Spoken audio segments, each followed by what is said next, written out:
Okay, let's get more analysis on this from James Dorsey, who's in Singapore, and he's a Middle East analyst and an adjunct senior fellow at the S. Rajaratnam School of International Studies. Welcome to you, James. I want to just get your response, first of all, to what the Iranian foreign minister has just said, that there's lots of moral judgments have been made of Iran, and Iran's saying this is illegal, this is against international law, this is against the UN Charter, and it's an unjustified attack, and we're absolutely entitled legally to defend ourselves and launch our own attacks. It's good to be with you, Neil. Indeed, I mean, Iran does have a right to protect itself. The question of the legality of the U.S. strikes is twofold. One is an issue of procedure, both domestically in the United States, whether or not Congress should have been consulted on this, and of course, if there was an imminent danger posed by Iran that necessitated an attack. And that really leads you to the core of the issue, which is Iran has repeatedly declared that it has no intention to build a nuclear bomb or a nuclear weapon. It does have two of the three ingredients it needs. It has missiles, it has highly enriched uranium, but it has not put it together. The question here is whether, on the one hand, how long Iran would have needed to put a nuclear weapon together. That's a question of debate. But more importantly, this is a strike to preempt it, whether or not it has decided to do so. And that has, of course, is legally questionable in terms of striking against Iran. I mean, you would think if the United States has taken this huge step to launch military action on a sovereign country's territory, that it had some reason. I can't say good reason, but it had some reason.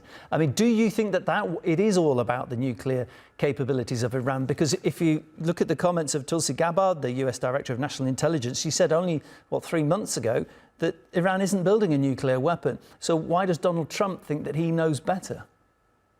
Well, clearly the Israelis have contradicted long-standing assessments by the U.S. intelligence community, as well as the International Atomic Energy Agency and others, that Iran is not, there are no indications that Iran is building a nuclear weapon. That says nothing about intention, and it says nothing about capability. And the Israelis are arguing on the basis of intention and of capability, rather than on the basis of what the Iranians may or may not be doing. What Trump has done is he has clearly bought into the Israeli argument, totally dismissing. I mean, when he was asked about Tulsi Gabbard's statement in March that Iran was not developing nuclear weapons, he said she's wrong and simply dismissed it out of hand.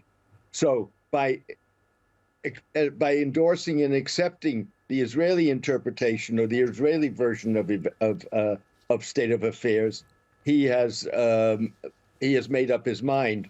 We were kept guessing for a while whether or not military movements, his 2-week timeline, whether that was a pressure on Iran and in the hope that Iran would cave in and military action would not be necessary, or whether it was a ruse. We now know it was a ruse.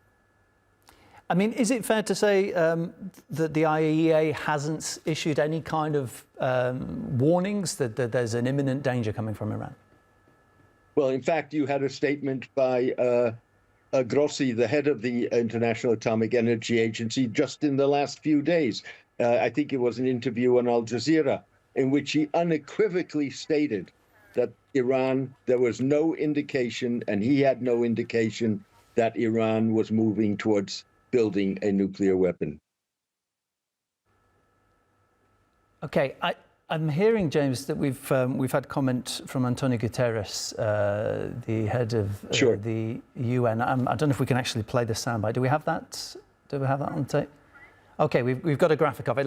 I'll just take you through what's been said. So, Antonio Guterres condemned the latest attack by the US. He put this on social media, in fact, saying that he's gravely alarmed by the use of force by the United States against Iran, branding the US strikes on Iran a dangerous escalation in a region already on the edge, called it a direct threat to international peace and security, urging the only path forward is diplomacy. So, James, diplomacy, and that's what Donald Trump, I guess, is asking for as well. He says he wants peace. But if you're Iran and you've just had this unexpected attack, the missile strike from Israel launched, I think it was June 13th, and now that whole thing has been doubled down on by the United States, are you likely to sit down and talk to countries who are both attacking you?